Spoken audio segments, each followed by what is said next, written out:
Tantor Audio, a division of Recorded Books, presents Undone by You, including bonus content of Wrapped Up in You by Kate Meader, narrated by Pippa Jayne. 1. Someone must have drugged his drink. Dante Moretti shot a sharp glance at the Macallan in his hand, wondering if the amber liquid was truly blurring before his eyes, or if he was just really fucking tired. A roofie seemed like the most logical conclusion, because the ass he had just been appreciating could not possibly belong to the last guy he'd expect to see here. Here, being a members-only gay club in the wealthy Gold Coast neighborhood on Chicago's North Side. If Dante knew anything, it was that Cade Alamo Burnett, bulwark defender, All-American, and pro hockey's class clown, played for one team, and one team only. Chicago's second most successful hockey franchise, the Rebels. As the Rebels' general manager, not to mention the first openly gay managing executive in the NHL, Dante made it his job to be apprised of these things. Rebels defenseman or not, the object of Dante's attention carried himself with devil-may-care swagger, his stride sure, his head held high.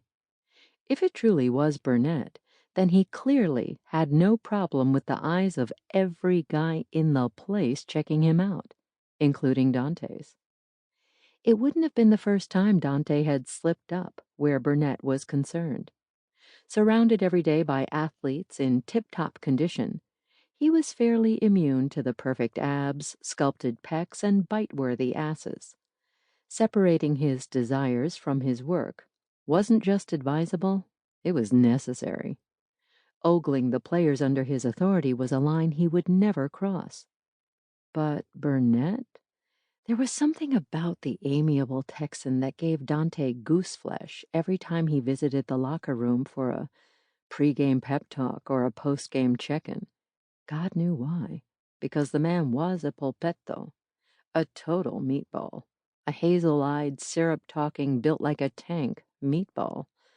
Not Dante's type at all, though his teammates adored the guy for his ability to cheer a room and make a crap-fest game feel like less than the end of the world. He had people skills, and shit could he play. Earth to hot stuff? Only slightly irritated, Dante turned back to the guy he had been considering fucking. Blonde and urbane, he had an ethereal paleness, which Dante usually found contrasted nicely with his own dark Italian skin. Sex was as often about aesthetics as it was about pleasure. Sorry, thought I saw someone I knew.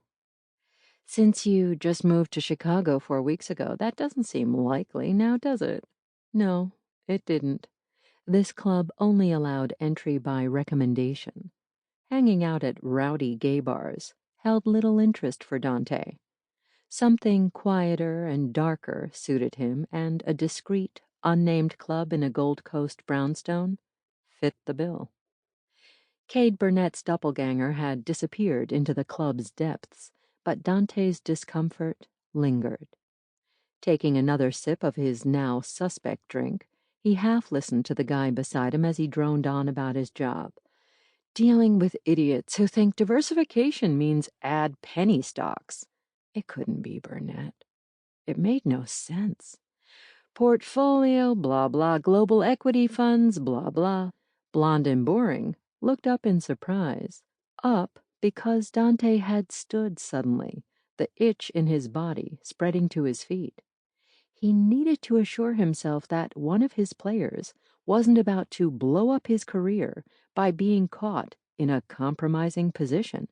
Gay chief executives were one thing. The testosterone-soaked NHL wasn't quite ready for one of the first line to taste the rainbow. If you'll excuse me, back in a second, he said to, okay, he'd already forgotten his name. The club was a maze of cozy rooms, secluded alcoves, and tight spots for all manner of hookups. Most couples, and sometimes 3s and 4s, indulged their more private desires in the rooms on the next level. On this floor, it was subtle caresses, brief touches, soft kisses, all foreplay to test participants' boundaries and levels of interest. Dante's pulse picked up as he moved further in, not at the sight of men in sexual playtime, but at the thought of what he might find. Cade Burnett, with whoever had thought it was a good idea to bring a famous pro athlete here. Cade Burnett with someone's tongue down his throat. Cade Burnett with his hand down someone's stop. Do not speculate. Just investigate. He rounded a corner into a red room with velvet drapes, soft carpet, and lavish furnishings. Dante's heart seized. It was him. Burnett stood in a corner, one cowboy-booted foot raised to the wall, an interloper trespassing in Dante's world. 3 men surrounded him in a horseshoe of worship. Even others in the room watched because Cade Burnett was so damn watchable. A little shy of 6'4", he towered over every man here. His hair was brown with coppery streaks, his jaw strong and square, his mouth permanently amused. Hazel eyes, not that anyone could see them in the dim lighting, but Dante knew their exact shade, flashed gold rings of fire around their irises. His gift on the ice was brute strength and the best hockey IQ of any defender Dante had ever seen. Hockey smart was one thing. That Burnett was here in the open proved he wasn't all that smart off the ice. The man had to have some fault. Burnett laughed huskily at something one of his suitors said, a sound with a drunken tinge to it, and this was enough to change the dynamic of the group. The others shifted incrementally closer, jockeying for a position their conversation couldn't achieve alone. One of them, a guy in a Hugo Boss suit, laid a hand on Burnett's bicep and squeezed. Something primal, possessive, and downright greedy reared in Dante's chest. His overreaction shocked him, so much so that his instinct was to consider walking away. This was none of his business. He wasn't the team's babysitter. Too late. If Dante had turned his back a half-second later, he would have missed Burnett capturing his gaze, and capturing was not hyperbole. Those eyes shone at him like a predatory cat's. All challenge, no fear. Busted. Continuing his original mission seemed best, but Burnett now watched him as he approached. Looking away was not an option. Dante, Burnett murmured, and Cristo, the way the Texan tasted his name made Dante instantly hard. His body flooded with awareness, along with a distinct desire to punch every man who stood between him and his defenseman. Could I have a word? Cade's mouth tipped up at the corner, and he downed his drink in one go. He handed off the empty glass to one of the guys standing before him, pushed another aside gently, all with a curious ambivalence. Lead the way. Dante pivoted, having no clue what to do next. His cock had several ideas, all of them involving Cade beneath his body in one of the more private rooms upstairs. His brain, on the other hand, was still in charge, so he moved to a small sofa in the next room. He gestured toward the seat and waited for Cade to sit, as if they were on a date. Do you want to tell me? Cade held up a hand, so assured. I could do with another drink. He waved over one of the servers and ordered a Glenlivet. Dante.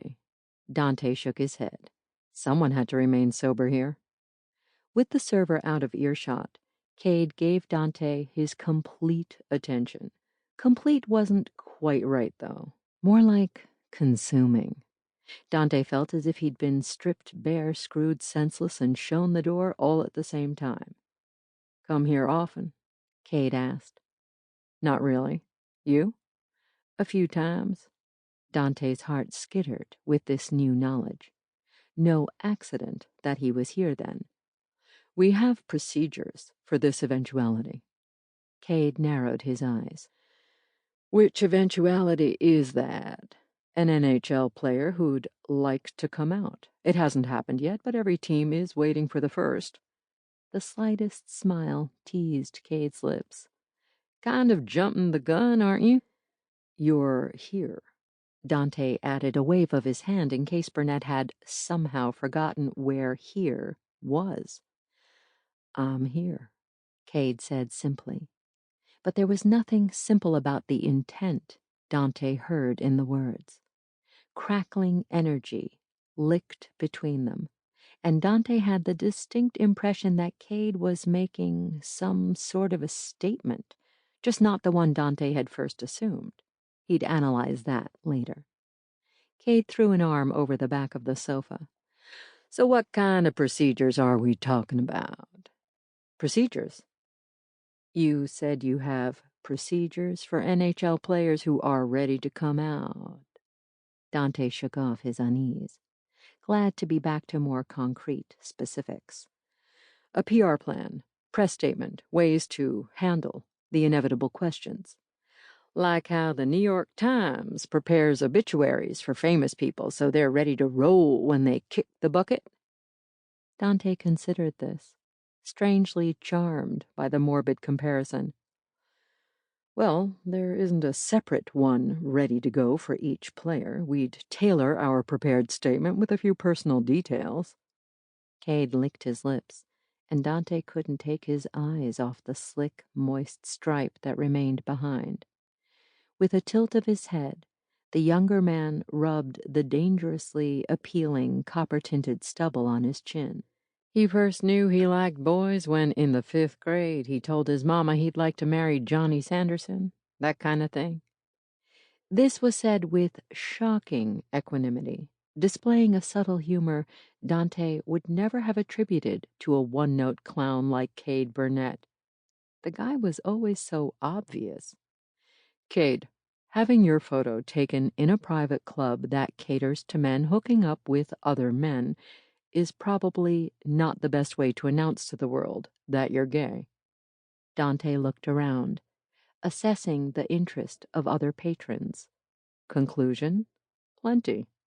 He might even place it at threat level orange, not because a famous hockey player was in the house, but because Cade Burnett was simply beautiful. And gay, Dante's cock happily chimed in. He's fucking gay. If anyone catches wind of this, we can just say you were curious and asked me to bring you. It should be easy enough to spin that we're friends. Besides, no one would believe the truth. Cade broke into laughter that drew 100 eyes to drink them in. The sound was wonderful. The attention, less so. Moretti, you are something else. You know that. You think I'm going to use you as my gay buddy shield? Hell, I'm not too worried about anyone photographing us here. You really think you're safe? I'm with you. That's as safe as can be. Not even a little. Why are you taking this risk? The server returned with the drink and handed it off with a wink at Cade. Smiling his thanks, Cade took a long sip. Sometimes I just crave company. Being a closeted gay guy can be exhausting. Being an uncloseted one can be just as tiring. I bet. But it must be nice not to have to hide, even if you have assholes whispering behind your back. So few people did him the service of whispering behind Dante's back. Pros and cons to each position, but no, I wouldn't go back. He leaned forward because he needed to see Cade's eyes when he asked this. Are you saying you're ready to go public? No, but I'm ready. He licked his lips again, and Dante felt it like a streak of pleasure over his balls. His heart thrashed fiercely, so hard he was sure Cade had to see the pulse beating at the base of his throat. Somehow he managed to ask, Ready for what? Cade curled his hand around Dante's tie and hovered close enough that Dante could feel hot puffs of air against his lips. I think you know, boss. 2. 4 weeks earlier. Cade walked into the viewing room at Rebels HQ to find most of the boys already gathered. His good buddy and the team's goalie, Eric Fish Jorgensen, raised his hand. Alamo, over here. Nice. It was like walking into 5th grade English when your pal had saved you a spot at the back. Pro hockey team dynamics weren't much different from middle school. He fist-bumped Eric and took a seat. So what's going on? Has management finally taken my rec to run an Arnie movie marathon in here? Predator had better be first. Right-winger Ford Killer Callahan turned around in the seat in front of Cade. New GM's what I heard. Where's Dupre? Cade asked. Seeing as how he has the inside track with Harper, he should know.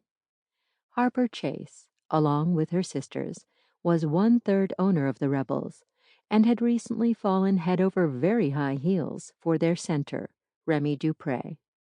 Those crazy kids had announced their love for each other a month ago on national TV. Pretty sappy stuff, but the media lapped it up.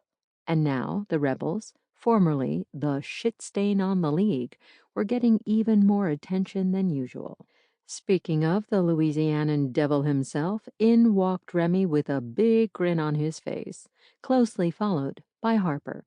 Cade opened his mouth, ready to pump the Cajun for intel, but didn't get a chance because his brain stuttered at the sight walking in behind them. Hottie in a suit. Not the kind of off-the-rack junk most of the players wore on game day, then tried not to crumple when they ripped it off at the hotel either. This suit looked like it had been sewn onto the guy by industrious tailor elves. It fit him perfectly, highlighting every broad plane of thigh, chest, and shoulder.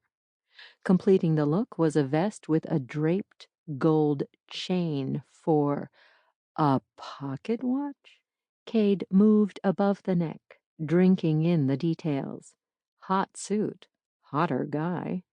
Dark-skinned, maybe Hispanic or Italian? Definitely Italian, because Cade now realized that the hot guy in the suit wasn't just any old hot guy in a suit. Holy shit, this was Dante Moretti, Harper said, our new GM, who also happened to be the first openly gay GM in the league. Last Cade heard, he was the second in command over at Boston, and you can bet that appointment had ruffled a few feathers. Now he was the head honcho in Chicago? Hell, if those Chase women didn't want to stir the pot big time. First, 3 of them jointly inherited the team when 5 months ago old man Chase got summoned to the big rink in the sky. Then they went on a massive purge and replace. Old guard out, new blood in. Cade's agent had wanted him to push for a trade-out, but Cade had high hopes that the new management would turn things around, and his faith had been rewarded. Since the addition of Callahan and Dupre, they'd been creeping up in the league standings, and with the recent acquisition of brickhouse Russian Vadim Petrov, the team had a real shot at making the playoffs for the first time in living memory. Dante, would you like to say a few words? Harper asked. Sure, Harper, thanks. Cade would have understood if he was a little nervous. A new job, a new city, and a new team of men who were rightly suspicious of an unproven GM sliding in halfway through the season in February. To be honest, Cade thought Harper and her sisters had done a fine job with what they were given. Moretti's appointment was going to take some time getting used to, time they didn't have as they drove toward the playoffs.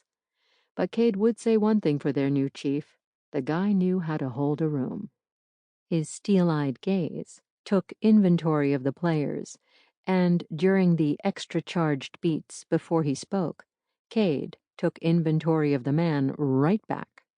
Jet black hair that was a little long on the top but sculpted with some kind of styling shit, crystalline blue eyes, a jawline that could cut a hole in the ice, and lips that would feel amazing on Cade's body. Fuckity fuck. Do not go there, Burnett.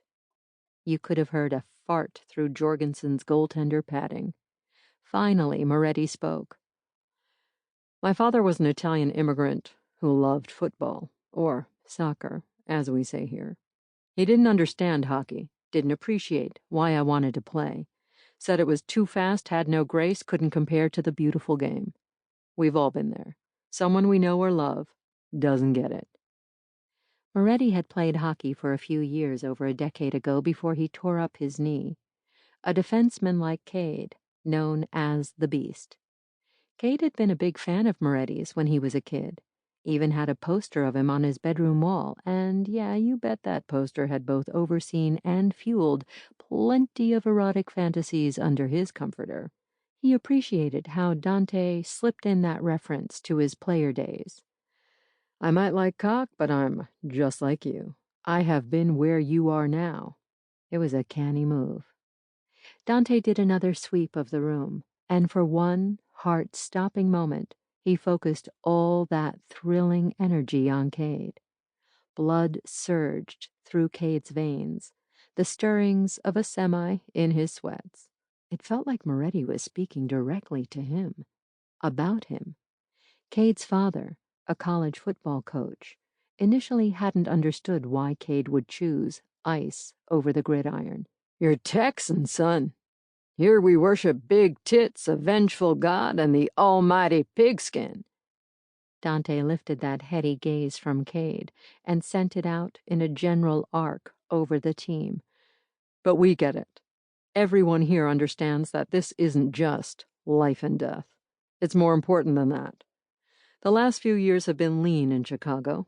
Harper, Isabel, and Violet have made great inroads in a short time and smashed to smithereens a lot of preconceptions about hockey management and ownership. He caught Harper's eye, and she acknowledged his praise with one of those raised eyebrows she was famous for. The history-making doesn't have to stop with the owners. No shit. 3 women and a gay guy walk into an NHL franchise, Moretti went on. I'll be meeting with each of you to talk about your place here in the Rebels org because you all have a part to play. For now, know this. There's no reason why we can't go all the way. Our plucky underdog nature plays to our advantage because no one's going to see us coming. The talent, spirit, and fight is here. We just have to put it all together. He smiled at Harper, and that smile, though not directed at Cade, made his spine melt and his dick go swing. Rousing enough? Most definitely, she addressed the troops. Thanks for giving Dante the welcome he deserves. All right, that was the cue to clap in the new guy. So they did, and Dante gave them a wry smile, likely recognizing that he had his work cut out for him. Cade willed his erection to subside, definitely recognizing he had his work cut out for him as well. The hard-as-hell work of not revealing his attraction to their new GM. 2 weeks after D-Day, where D stands for Dante. Cade turned up the notch on the treadmill and tried to focus on anything but the one other person in the Rebels gym this evening. His hot, built, too sexy for words, boss. 30 minutes ago, Dante had stepped into the gym, frowned on seeing Cade, and for 3 terrifying seconds looked ready to back out. Since the handsome Italian's arrival a couple of weeks ago, they'd talked just once. That one-on-one meeting Moretti had promised everyone, and it had been all business. Now Dante was the only other person in the gym a little after 8 p.m., and he looked less than pleased to see Cade. A quick nod of acknowledgement, and he'd gone about his routine. 15 minutes on the rowing machine, 15 on the bike, all with earbuds in. Now he was programming the elliptical. His ass was amazing. Cade was usually ultra-conscious when it came to checking out the asses or other equipment of his teammates. Only yesterday he'd walked in on Leon Shea, one of the left-wingers, in the middle of his usual bullshit about women-owned teams, now made all the more insulting to Shea personally by the fact we have a fag for a GM. Yeah, someone nominate Shea for Poet Laureate. Homophobia was 100 times more real in a locker room, meaning Cade spent every waking moment censoring his thoughts, speech, and actions. His rebel brothers didn't know his sexual preferences, and he kept them and the world clueless with a steady stream of female arm candy. Tiring as fuck. Thank Christ for Violet Vasquez. The youngest Chase sister, a late addition to the family, owing to her father electing to keep her existence a secret, and who the hell does that in the 21st century, figured him out one night a few months ago during Ford Callahan's birthday party. They'd both been checking out the bartender, but soon realized each other was more interesting. She'd certainly stood out in an Irish dive bar, this smart-mouthed, inked-up Puerto Rican gal wearing a tutu and combat boots. For a reason Cade wasn't overly inclined to question, she'd offered to be his cover for the foreseeable future, and if he'd been so inclined, he would have banged her on the spot in gratitude.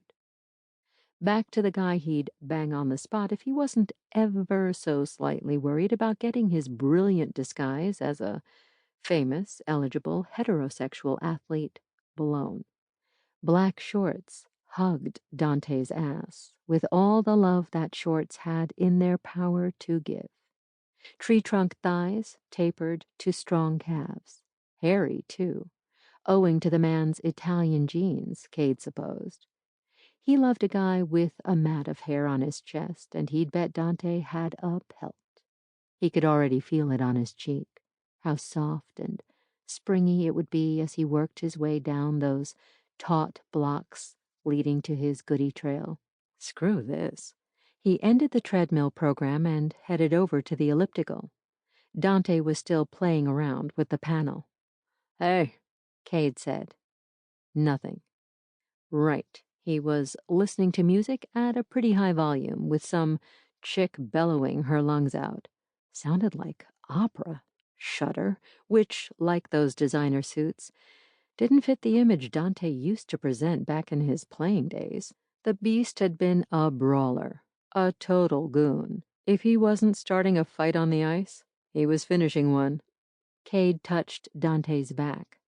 The man turned, his brow in bafflement at why one of the players would deign to speak to him, or maybe why he should lower himself to speak to a player. A good 5 seconds passed as the silence shifted from strained to awkward. Finally, he pulled out one earbud and said, "Burnett." That voice did wicked things to Cade.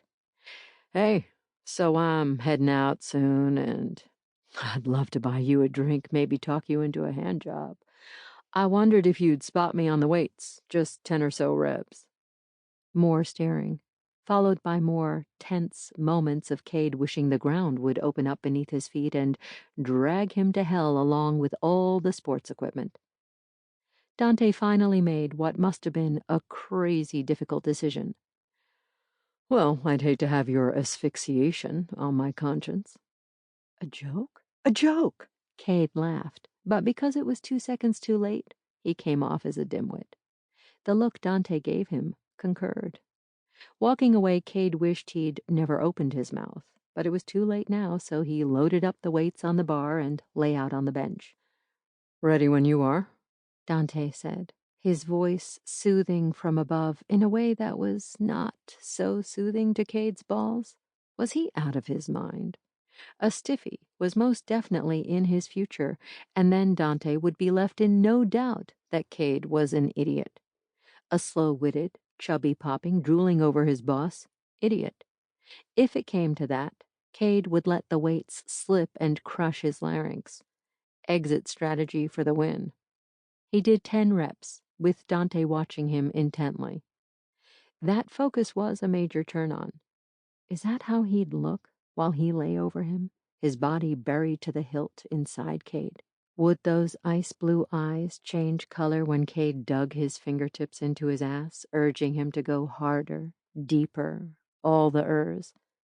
He really needed to stop thinking about sex with his boss. Thankfully, the burn of the weights kept the more obvious expressions of Cade's lust to a minimum. One tiny lip bite prompted a stir in Cade's shorts. Sample complete. Ready to continue?